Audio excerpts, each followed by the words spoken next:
The Joe Rogan Experience. I knew about you before this happened, but then I really kind of got on board with you when someone was trying to get you fired from Boston University. And I remember Boston College, sorry. And I tweeted it and I was like, what is this? This is craziness. Yeah. So it's a woman named Amy Siskind, who I don't know other than that incident where... And you had a disagreement about something. It wasn't, and it wasn't toxic. It wasn't hostile. I didn't think so. I didn't think so. Explain what you said and what she had said that you disagree with. So we may be able to even find the tweet, but she tweeted something, the gist being that she would not be supporting any candidate in 2020 who's white or male. I think that was the gist of it.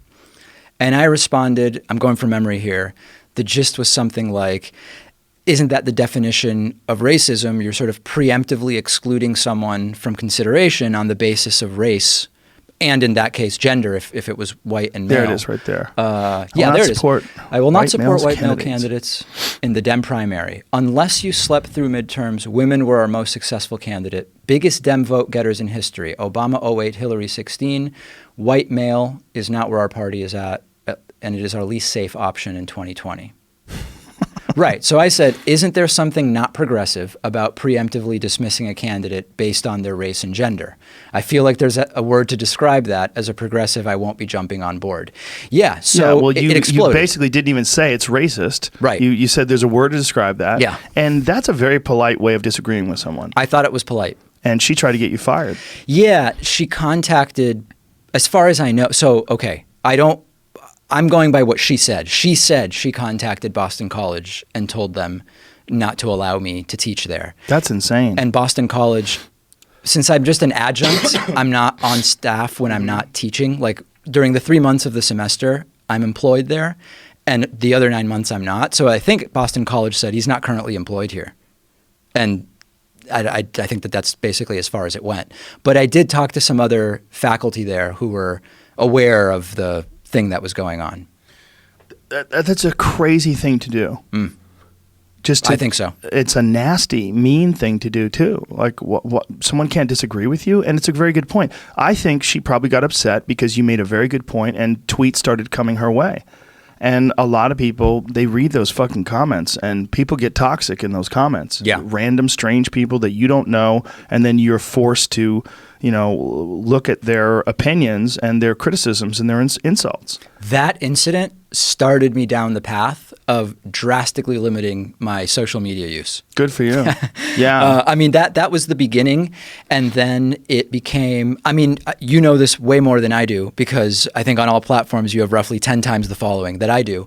No matter what you do, post or whatever, if you look at what the feedback is, it's extraordinarily toxic and horrible negative stuff that is only a distraction to what I'm trying to do. And most of it probably isn't. But I had Naval on yesterday, Naval Ravikant. Yeah. And one of the things that he brought up that's so huge, it's so true, is that you can have 10 positive things, but that one negative will outweigh the 10 positives. In your mind, you mean? In your mind. Oh, absolutely. Yeah. Absolutely. Especially if you're a person who's self-critical or self-objective, you're analyzing your behavior. Was that good? Was that bad? Right. And then you read that one bad comment. Fuck, are they right? Yeah. You don't read all the people that say you're great. Oh, brilliant. Loved it. Yeah. Fuck you, loser. Oh, a loser? Absolutely. Listen, when I announced I was going to be doing your show, if you look at what the comments were, almost all, this is awesome, great left-wing voice talking to Joe Rogan. Go get him, David. This is such a great opportunity. Can't wait to watch you faceplant. Oh, Jesus And that's Christ. the one where I'm like, man, are they right? Like, am I going to faceplant? Fuck.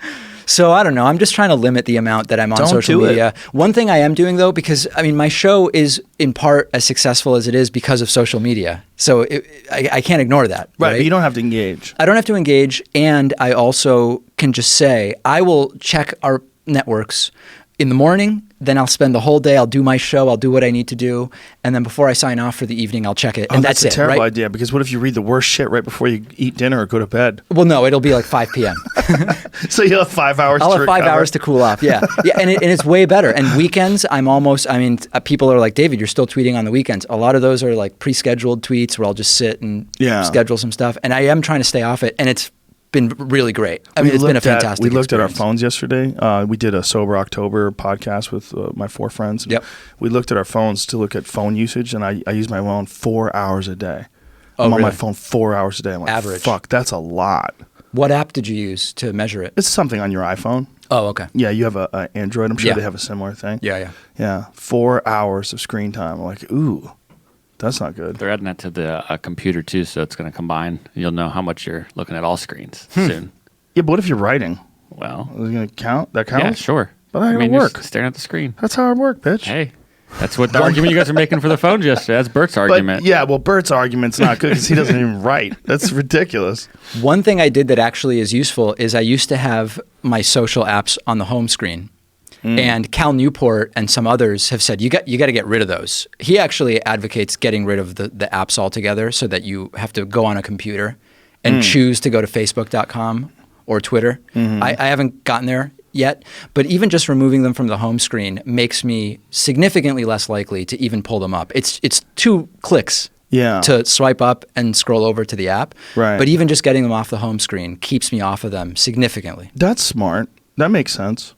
Yeah, I need a certain amount of access to those things with my business, of scheduling shows and things along those lines. But yeah, it's not good for you. I mean, I think one of the biggest realizations is that people don't really miss you that much. They don't hear from you for a couple of days. Yeah. Like that's one of the things where the idea of needing constant engagement comes from sort of like a slightly narcissistic point of view where like people are going to notice if I don't tweet from Thursday night until Monday morning or do anything like that. Right. And they really don't. They don't They notice. don't. There's a lot of other people to pay attention to. Yes, there are.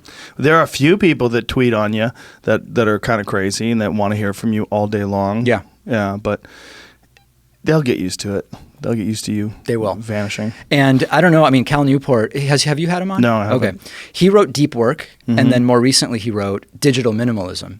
And he goes into detail about write just it the down. effect of... I was going to write it down on my phone, but it feels sacrilegious to put that as a to note. take it out right now, yeah. Yeah, I mean, he goes into detail about this stuff and just about, we need more uninterrupted periods of concentration for What whatever. is the book called again? Deep Work. Deep Work. And then Digital Minimalism. And they're both, I interviewed him recently, really just solid, very solid stuff. Awesome. Yeah. What were we just about to get into? Oh, so we were Amy into Siskind. this woman, Amy Siskind. Did Yeah. you reach out to her when she did that? And Privately? Yeah. No. No? Did you reach out publicly? Well... You did publicly declare that she tried to get you fired, right? Yes, I did. Did she respond? I don't know because she blocked me. Oh, God damn it. Yeah. She blocked you over that? Yeah. Jesus. That is so sensitive.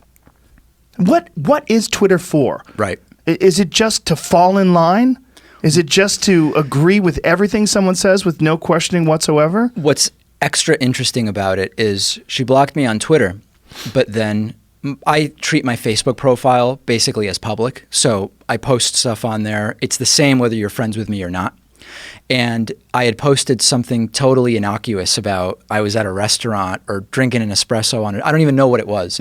She showed up there and commented that she had called Boston College and told them not to hire me or to fire me or whatever. On a post about you having an espresso? It was just a Whatever it personal was? post, right? But the point is, she determined that the exchange was worthy of blocking me on Twitter. But then she came to my personal Facebook page and said, I'm calling Boston College and telling them to fire you. There's a word for that.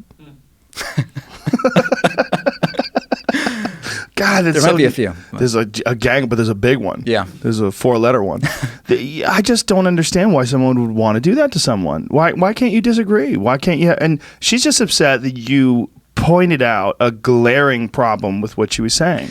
Yeah, apparently. And the thing is, the way I operate, I don't think even necessarily that she's a bad person. I just assume that she has, some emotional thing going on. She could have had a terrible day. As far as I know, someone near and dear to her died that day. If someone near and dear to me died, I wouldn't go to your Facebook. You wouldn't necessarily be on Twitter. I wouldn't or stalk your Facebook or post about you drinking an espresso. Fair. Tell people I'd try to get you fired. But my approach is, I really do assume most people are pretty good people. And even when we have disagreements, I tend to give the benefit of the doubt that if we could only talk the way we're doing, we could figure out 95% of the disagreement. I agree with you. Maybe not all of it. Right. But most of it. So I don't begrudge her. I mean, yeah, she behaved in a way I wouldn't behave, but who knows what she had going on, you know? I mean, it's... Yeah. Well, it didn't get you fired, so it's not that bad. But if it did, that would have been horrible. It would have been a different situation. Yeah. Would have been probably good publicity. Yeah, it probably would have helped you. I think so. You got excited about that. Look at you. You got a little twinkle in your eye. The reason I'm thinking back actually to a conversation I had at the time where someone said to me, if you do get fired, it's the best possible thing that'll happen. Right. It would just be fantastic. And it didn't. Because I wasn't actually employed there at the time. That's the irony of it. Well, this is the thing, the falling in line, the no room for deviation from the ideology. Sure. This is a giant issue that I have with both parties. And I think it's one of the reasons why people are in these parties to begin with. I don't necessarily think that people have clearly thought out every single aspect of whatever party they align with. Sure. I think they fall in line and they adopt a predetermined pattern of behavior that seems to be attractive at the time, and then they fall in line with whatever that party is saying. Yeah. I think that is a giant percentage of people. When someone deviates from that like you did, someone who is also clearly a progressive and clearly a left-wing person, and you're criticizing something and very, very politely, and that she just goes haywire over that.